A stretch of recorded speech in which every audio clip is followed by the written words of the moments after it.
ಎಲ್ಲಾ ಹಾನಿಯಿಂದ ಕೂದಲನ್ನು ರಕ್ಷಿಸುತ್ತೆ. ಬರೀ Amrut noni reach root premium hair oil.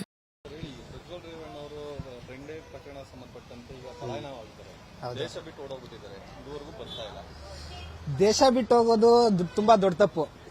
ಬದಲಾಗಿ ಇಲ್ಲಿ ಇದ್ದು ಜಯಿಸಬೇಕು.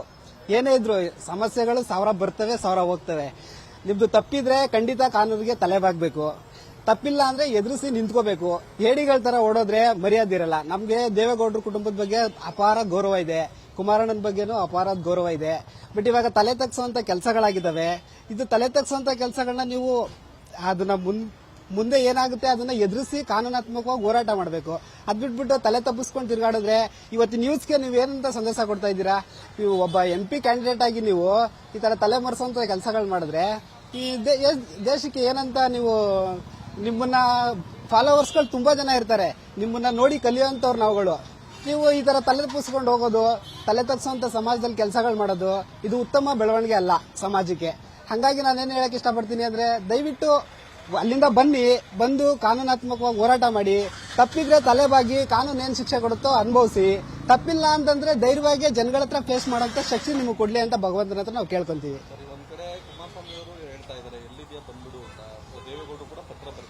ಹೌದು, ಖಂಡಿತ. ಹೌದು, ಖಂಡಿತ ಇದು ನಾವು ತಲೆ ತಗ್ಸುವಂತ ಕೆಲಸನೇ. ಇವರೆಲ್ಲ ಇದಾರೆ ಬೆಂಬಲವಾಗಿ. ತಪ್ಪಿಲ್ಲ ಅಂದ್ರೆ ಖಂಡಿತ ತಪ್ಪು ಮಾಡಿದ್ರೆ ತಪ್ಪು ಅಂತ ಒಪ್ಕೊಳ್ಳಿ. ಇಲ್ಲ ಅಂತಂದ್ರೆ ಕಾನೂನು ಏನ್ ಶಿಕ್ಷೆ ಕೊಡುತ್ತೋ ಶಿಕ್ಷೆಗೆ ಸಿದ್ಧರಾಗಿರಿ. ಇಷ್ಟು ಮಾತ್ರ ಹೇಳಕ್ ಇಷ್ಟಪಡ್ತೀನಿ. ಶಿವು ಅಂತ ಹೇಳಿ ಸರ್.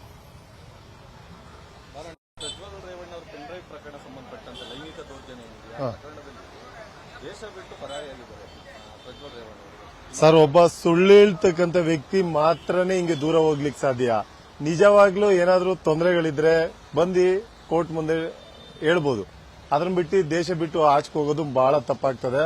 ಅವ್ರು ಬಂದು ಎದುರು ನಿಂತ್ಕೊಂಡು ಮಾತಾಡಬೇಕು, 4 ಜನಕ್ಕೆ ಹೇಳ್ಬೇಕು ತಪ್ಪು ಮಾಡಿದಾರೋ ಇಲ್ವೋ. ಅದು ಆಮೇಲೆ ತಪ್ಪು ಮಾಡಿದ್ರೆ 100% ಶಿಕ್ಷೆ ಆಗ್ಲೇಬೇಕು. ಅದು ಯಾರಾದ್ರೂ ಸರಿ, ಕರ್ನಾಟಕದಲ್ಲಾದ್ರೂ ಸರಿ, ಇಂಡಿಯಾದಲ್ಲಿ ಯಾವುದೇ ಸಣ್ಣ ವ್ಯಕ್ತಿ ಆಗಲಿ ದೊಡ್ಡ ವ್ಯಕ್ತಿ ಆಗಲಿ ಶಿಕ್ಷೆ ಅಂತೂ ಖಂಡಿತ. ಆದ್ರೆ ಈ ಪ್ರಕರಣದಲ್ಲಿ ಇವರು ದೇಶಕ್ಕೆ ಬರಲೇಬೇಕು, ದೇಶ ಕೋರ್ಟ್ ಮುಂದೆ ನಿಲ್ಲೇಬೇಕು. ಆಮೇಲೆ ಇದಕ್ಕೆ ಇತ್ಯರ್ಥ ಆಗಬೇಕು. ಮಾಜಿ ಪ್ರಧಾನಿ ಅವ್ರ ಮೊಮ್ಮಗ, ಮಾಜಿ CM ಅವರ ಅಣ್ಣನ ಮಗ, ಇವು ಎಲ್ಲ ಕೂಡ ಇಷ್ಟು ಅವರು ಇಬ್ರು ಕೂಡ ಕೇಳ್ಕೊಡ್ತಾ ಇದ್ರು ಬರ್ದೇ ಇರೋಂಥದ್ದು ದೇಶಕ್ಕೆ. ಸರ್, ಅವರಿಬ್ರು ಇದಾರೆ ಅನ್ನೋ ಪ್ರಶ್ನೆನೇ ಬರಲ್ಲ ಇಲ್ಲಿ. ಒಬ್ಬ ಕಾಮನ್ ವ್ಯಕ್ತಿ ಕೋರ್ಟ್ಗೆ ಕಾನೂನ್ಗೆ ತಲೆ ಬಾಗ್ಲೇಬೇಕು, ಬಂದೇ ನಿಲ್ಬೇಕು ಕೋರ್ಟ್ ಮುಂದೆ. ಅದು ದೊಡ್ಡವರು ಸಣ್ಣವರು, ಒಬ್ರು CM ಮಗ, ಒಬ್ರು PM ಮಗ ಅದೆಲ್ಲ ಬರಲ್ಲ. ಅವ್ರಿಗೊಂದು ಕಾನೂನು, ನಮ್ಗೊಂದು ಕಾನೂನು ಇಲ್ಲ. ನಮ್ಗೇನ್ ಕಾನೂನಿದೆ ಸಾರ್ವಜನಿಕರಿಗೆ ಅವ್ರಿಗೂ ಅದೇ ಕಾನೂನೆ. ಆದ್ರೆ ಈ ತರ ದೊಡ್ಡ ವ್ಯಕ್ತಿ ಅನ್ಸ್ಕೊಂಡ್ಮೇಲೆ ಫಸ್ಟ್ ಎಲ್ಲರಿಗೂ ಮಾದರಿಯಾಗಿ ನಿಲ್ಬೇಕು.